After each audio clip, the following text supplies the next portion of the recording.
Please welcome Jennifer Bell.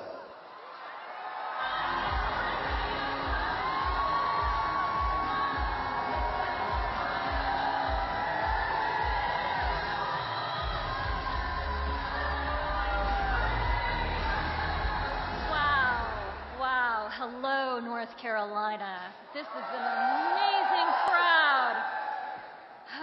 And I am acutely aware that I am the only thing standing between you and the star of this show. So I'm going to try to stay brief, although not my strong suit. But my name is Jennifer Bell. I'm a licensed professional engineer, and I currently live in Raleigh, although over the past 20 plus years, I've worked and lived across all parts of North Carolina, from the mountains to the coast. And that doesn't make me unique here, but one thing we may not have a lot in common with is the fact that for those 20 years, up until 2020, I considered myself an outspoken Republican voter. Yes, get it out. I deserve it. I deserve it.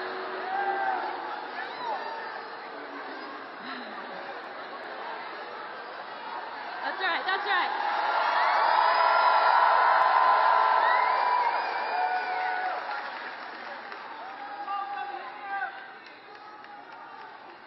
Today, I'm honored to be here, and I have a very important message, a special message for some of my other former Republican friends. I know that there are some in the audience. Let's hear it, guys. It's a safe space.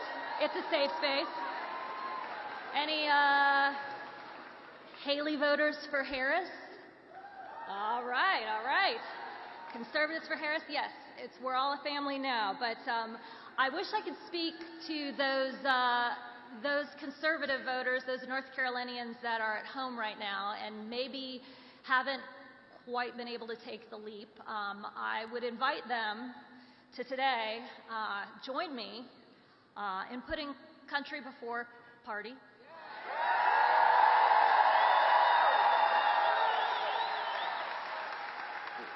Let's put our principles before partisanship and stand up to support a leader who has shown unwavering dedication to bringing our country together.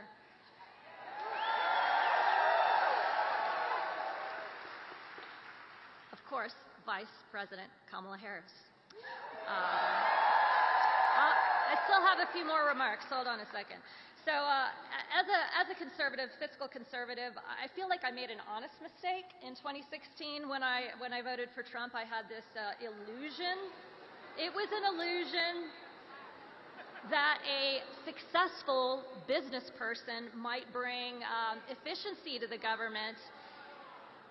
The flaw in the plan was that he was a failed businessman who really only cares about one thing, that's himself, and his business acumen is pretty much limited to filing bankruptcy and bullying people in court. So there went that plan. And then to add insult to injury, when Trump was in office, his extremism systematically destroyed the Republican Party, in my opinion. That's right. And now, today, as if it couldn't get any worse, we have Trump 2024, who is increasingly unhinged, unstable in his quest to fulfill his promise to become a dictator on day one. And we have him, he's even boldly talking about using the military against fellow Americans. He calls us the enemy from within. If he returns to office, now that he has basically either kicked out or, people have, yes, that's true, chosen to retire from public service, all the people that were principled, the adults in the room, if he were to get back into office, there would be no guardrails. We know what that would look like. There would be nothing to stop him from enacting that extreme Project 2025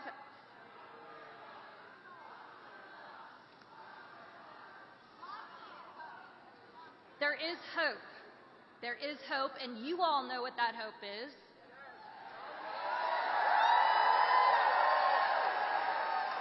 A champion has emerged, and that is Vice President Harris. She's shown us she's going to be a president that brings us together, someone who has a to-do list, not an enemies list.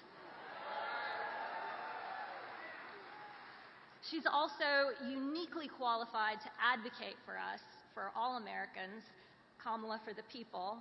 She's the one that's going to fight for our freedoms, including especially the ability for women to control their own bodies.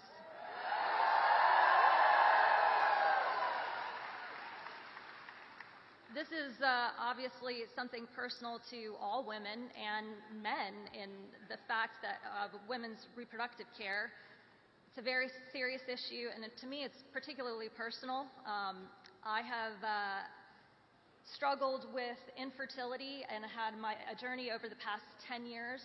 My partner Greg and I have navigated dozens of IVF procedures, surgeries, setbacks, failures, things that politicians in DC and people authoring Project 2025 could never understand. In that process, I invested not just a lot of time and a good portion of my savings, but also a lot of emotional hope streams. And in this process, I saw how legislative rules could really impact things unknowingly, like IVF and the availability of IVF. When Trump brags, he likes to brag that he is proudly the person responsible for overturning Roe and unleashing extreme abortion bans across the country. And if he is the father of IVF, and he is not, I know this because I would have seen him in some of those dozen surgeries. If he would understand that this capricious allowing of MAGA Republicans to insert themselves into these laws is absolutely going to jeopardize not just more lives and increase maternal mortality rates. It could prevent us, Greg and I, from starting the family that we desperately want to have. This is terrifying to me, and I'm counting on you, North Carolina, to help make sure this does not happen.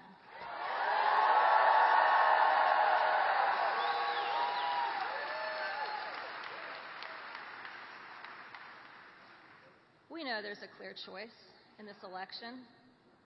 It's obvious even to those people that still may identify as conservatives. If you believe in policy of any kind, you've got to be for Vice President Harris, because the other guy doesn't have policy.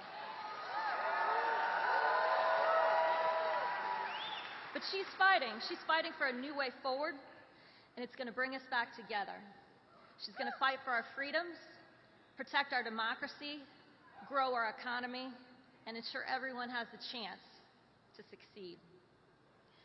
Early voting is going on right now, and if you haven't early voted, shame on you, but the polls are open until 7:30. But I would challenge you, that's right, you have till Saturday, but do it today. Why not? But I would call on, especially my former conservative friends, it's time to be proud of this choice. So make sure to tell people, I'm for Kamala. All right, so she's right back there, and she can hear you. So let's show her we're going to be the swing state that puts her over the top. I am so honored and privileged to have the opportunity to introduce her. And now, your next President of the United States, Kamala Harris.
be back in North Carolina.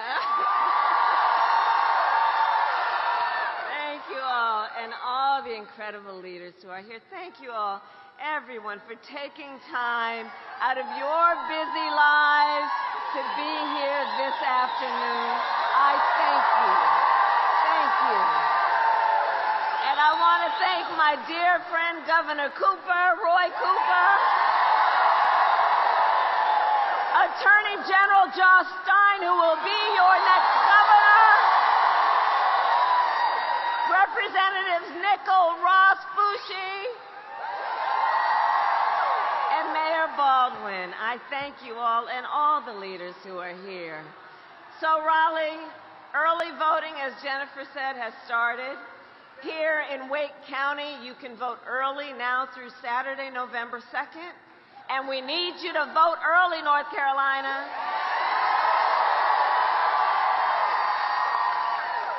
Because we have just 6 days left in one of the most consequential elections of our lifetime. And we have work to do. But we like hard work. Hard work is good work. Hard work is joyful work. And make no mistake, we will win. We will win. Yes, we will. And we will win. We will win because when you know what you stand for, you know what to fight for. And we know we have an opportunity in this election to turn the page on a decade of Donald Trump, who has been trying to keep us divided and afraid of each other. We know that is who he is, but North Carolina, that is not who we are. That is not who we are. And it is time for a new chapter where we stop with the pointing fingers at each other and instead let us lock arms with one another, knowing we have so much more in common than what separates us. It is time for a new generation of leadership in America.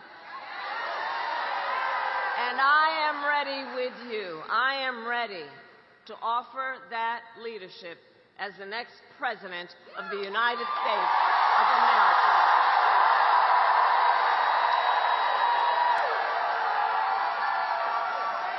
And North Carolina, you know, I've been here many, many times over the years, and you know this. I am not afraid of tough fights. For decades as a prosecutor and as the top law enforcement officer of our biggest state, I won fights against big banks that ripped off homeowners, against for-profit colleges that scammed veterans and students, against predators who abused women and children, against cartels that trafficked in guns and drugs and human beings. And if you give me the chance to fight on your behalf as president, there is nothing in the world that will stand in my way.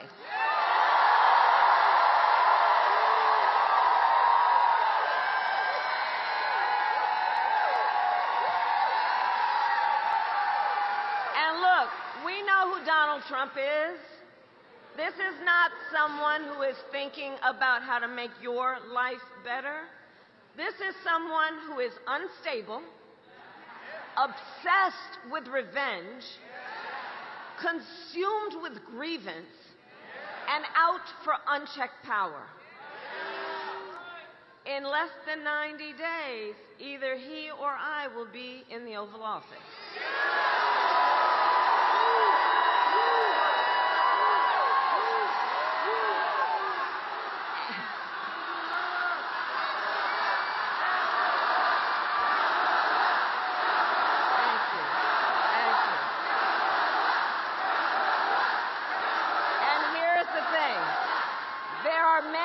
Differences between he and I, but I would say a major contrast is this.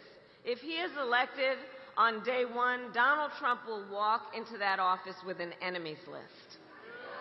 When I am elected, I will walk in with a to-do list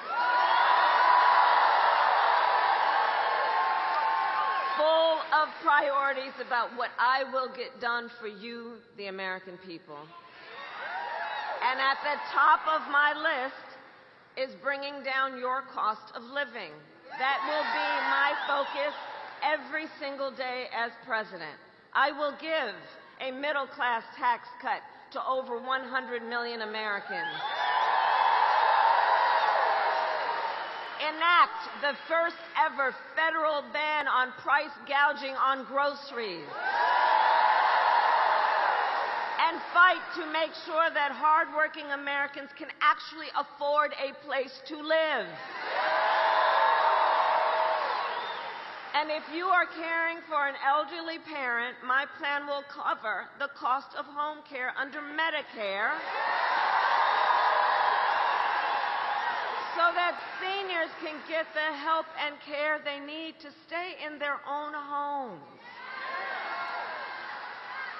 And my plan will lower the cost of child care, cut taxes for small businesses, and lower health care costs, because I believe health care should be a right and not just a privilege of those who can afford it.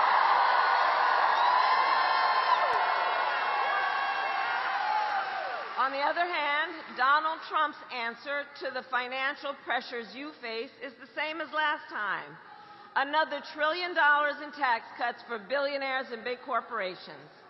And this time, he will pay for it with a 20% Trump national sales tax on everyday basic necessities, which will cost the average American family nearly $4,000 more a year. On top of that, you will pay even more if Donald Trump finally gets his way and ends the Affordable Care Act, which will throw, if he were to win, which would throw millions of Americans off their health insurance and take us back to when insurance companies had the power to deny people with pre-existing conditions. You remember what that was like? Well, we are not going back. We are not going back.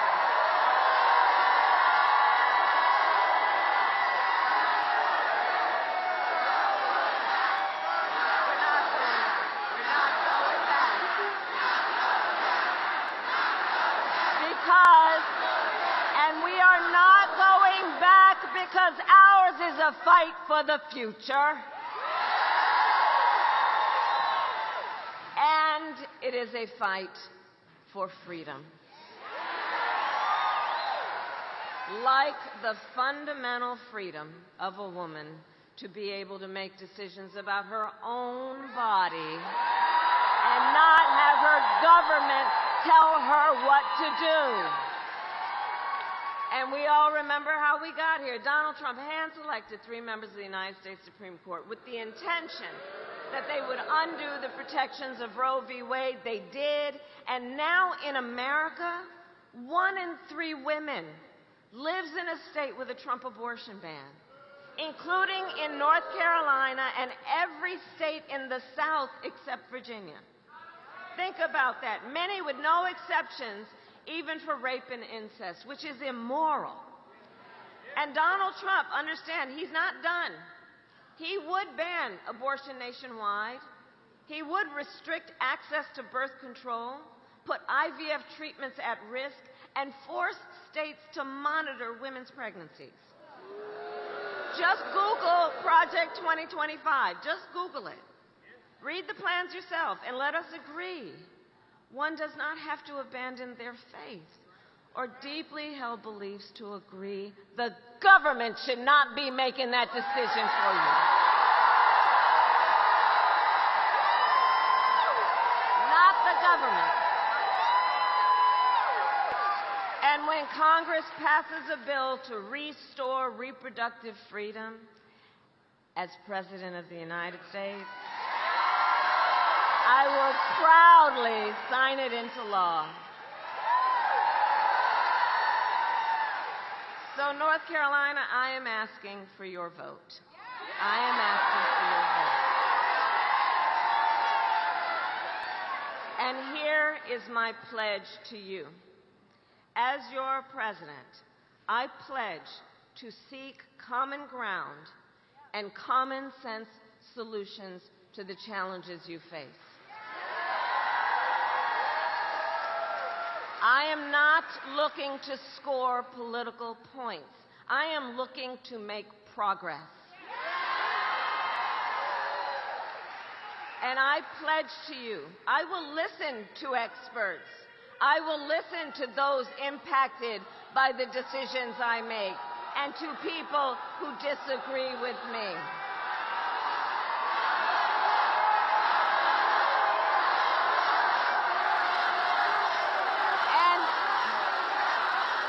And importantly,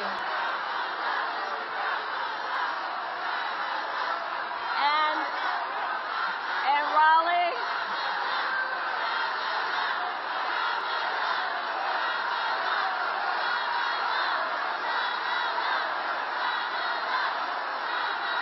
all right. We're fighting. Hey, everybody. Okay. You know, see, this is the thing, because we know we're actually fighting for a democracy. And unlike Donald Trump, I don't believe people who disagree with me are the enemy.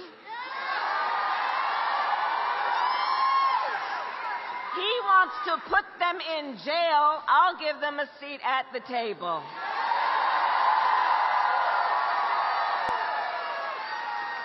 And I pledge to be a president for all Americans and to always put country above party and self. So, North Carolina, it all comes down to this. We are here together because we love our country. That's why we are here. And when you love something, you fight for it. And I do believe it is one of the highest forms of patriotism to fight for the ideals of our country and to fight to realize the promise of America.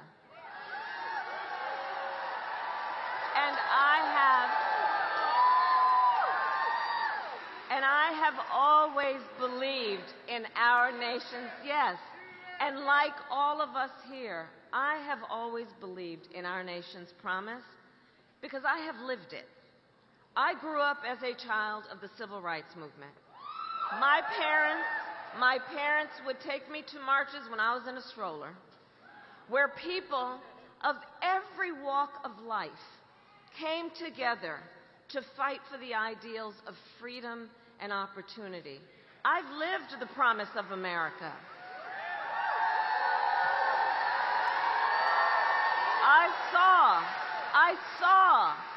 I saw how hard my mother worked to give her daughters the same chances our country gave her. Growing up, I was blessed to have family by blood and family by love who instilled in me the values that have always defined our nation best. Values like community, compassion, and faith. I've lived the promise of America. And I've spent my life fighting for the people who have been hurt and counted out, but never stopped believing in our country that anything is possible. I've lived the promise of America. And I see the promise in all of you. In the women who refuse to accept a future without reproductive freedom. In the men who support them. In Republicans who never voted for a Democrat before but put the Constitution of the United States before party. I see the promise of America in all the young leaders who are voting for the first time. Let me see you.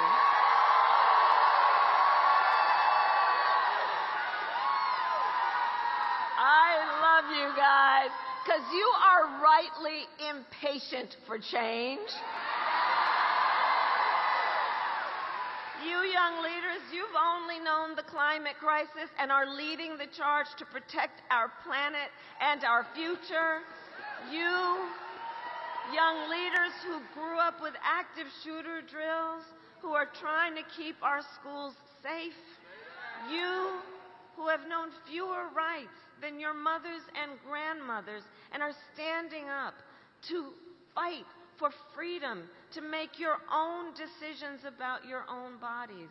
None of this for you young leaders is theoretical.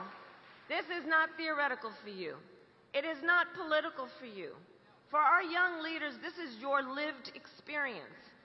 And I see you, and I see your power. And I am so proud of you. Can we applaud all our first-time voters and young leaders who are here? Let's applaud them. Let's applaud them. See? Our future is bright. I'm telling you, our future is bright. So, North Carolina, we have 6 days to get this done. And no one can sit on the sidelines. So let's spend the next 6 days so that when we look back at these 6 days, we will know we did everything we could. So right now it's time to go out from here and knock on some doors. Time to text and call some voters.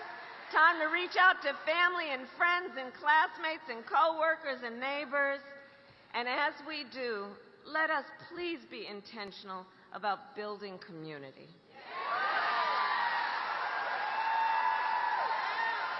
Let us please be intentional about building coalitions.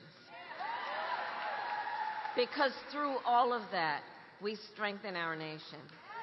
Because we know and will always remember the vast majority of us have so much more in common than what separates us.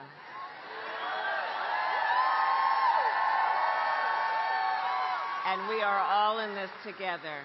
So remember, your vote is your voice, and your voice is your power.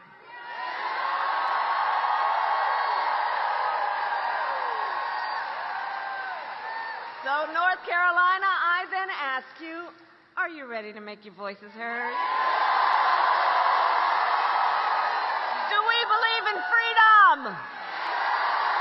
Do we believe in opportunity? Do we believe in the promise of America? And are we ready to fight for it? And when we fight, we win.